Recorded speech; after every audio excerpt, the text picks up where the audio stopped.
بسم اللہ الرحمن الرحیم۔ سبق آموز چینل پر خوش آمدید۔ ایک بادشاہ کو ایک خوفناک بیماری تھی۔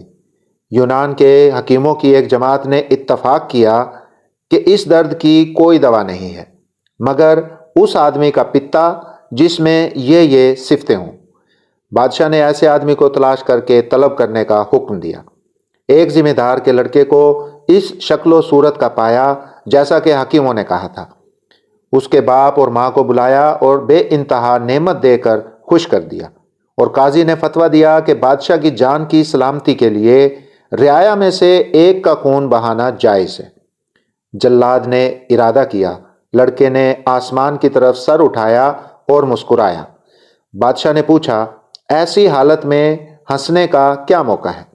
لڑکے نے کہا، لڑکے کا ناز باپ اور ماں پر ہوتا ہے، اور دعویٰ قاضی کے پاس کیے جاتے ہیں، اور انصاف بادشاہ سے چاہتے ہیں۔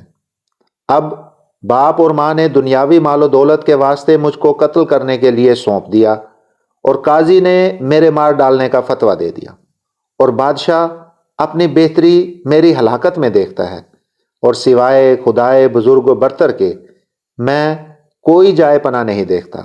میں کس کے پاس تیرے ظلم کی فریاد کروں؟ تیرے ہی سامنے میں تیرے ظلم کا انصاف چاہتا ہوں۔ بادشاہ کا دل اس بات سے بھر آیا اور آنکھوں میں آنسو ڈبڈبا آئے، اور کہا، ایسے لڑکے کا خون بہانے سے میری ہلاکت زیادہ بہتر ہے۔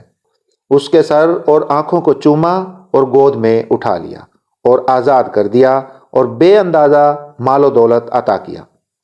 کہتے ہیں کہ اس عمل کی وجہ سے اسی ہفتے میں بادشاہ صحت یاب ہو گیا۔